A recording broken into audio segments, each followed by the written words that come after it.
आखिर क्यों मरने दिया कृष्ण ने अभिमन्यु को? महाभारत के युद्ध में कई बातें ऐसी हैं जो बहुत रहस्यमयी हैं।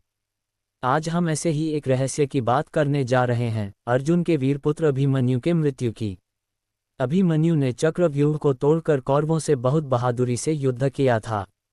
अभिमन्यु को केवल चक्रव्यूह तोड़कर अंदर जाना आता था, परंतु उससे बाहर निकलने का ज्ञान उसे नहीं था। इसीलिए चक्रव्यूह में फंसा कर कौरवों ने छल से उसे मार दिया। अब प्रश्न यह आता है कि जब श्री कृष्ण पहले से ही सब कुछ जानते थे तो उन्होंने अभिमन्यु को क्यों नहीं बचाया, जबकि अर्जुन को उन्होंने युद्ध में बार बार बचाया था। इसी रहस्य का कारण आज हम जानेंगे। बात तब की है जब पृथ्वी पर अधर्म अपने चरम पर पहुंच गया था और धर्म की स्थापना हेतु सभी देवगण योजना बना रहे थे। धर्म की रक्षा के लिए भगवान विष्णु ने कृष्ण का अवतार लेने का निश्चय किया। तब ब्रह्मा जी ने अन्य देवताओं को ये आदेश दिया कि वे भी पृथ्वी पर धर्म की स्थापना हेतु श्री कृष्ण की सहायता करें। इसके लिए सभी देवताओं को या तो अपने अंश को पृथ्वी पर भेजना होगा या उनके पुत्रों को पृथ्वी पर जन्म लेना होगा। सभी देवतागण अपना अंश या अपने पुत्रों को पृथ्वी पर अवतरित करने के लिए सहमत हो जाते हैं।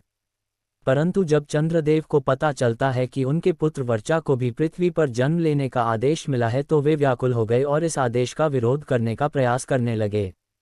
वे अपने पुत्र से दूर नहीं रह सकते थे, परंतु देवताओं ने उन्हें समझाया कि ये परमपिता ब्रह्मा का आदेश है जिसे उन्हें मानना ही होगा। धर्म की स्थापना के लिए इस कार्य में सहयोग करना सभी देवताओं का कर्तव्य है और वे या उनका पुत्र अपने कर्तव्य से कैसे विमुख कैसे हो सकते हैं।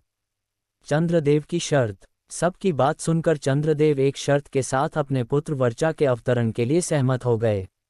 शर्त ये थी कि उनका पुत्र ज्यादा समय तक पृथ्वी पर समय व्यतीत नहीं करेगा। साथ ही भगवान श्री कृष्ण के मित्र देवराज इंद्र के पुत्र अर्जुन के पुत्र अभिमन्यु के रूप में जन्म लेगा।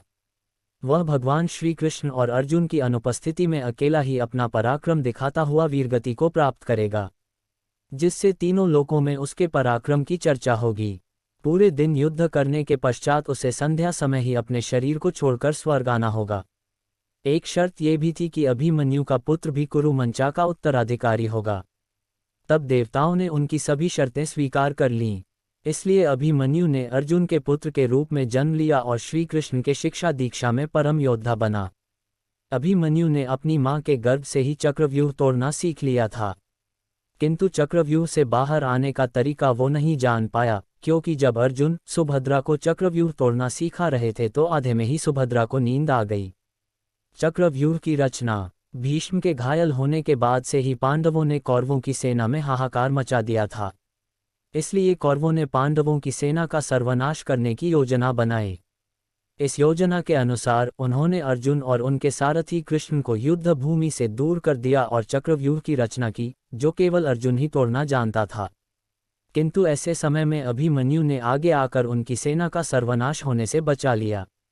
वह तो चक्रव्यूह के भीतर प्रवेश कर गया, परंतु उसके साथ कोई और योद्धा चक्रव्यूह में प्रवेश नहीं कर पाया। उसे चक्रव्यूह के द्वार पर ही जयद्रथ ने शिव के वरदान की शक्ति से रोक लिया। अभिमन्यु अकेला ही 6 महारथियों से लड़ा।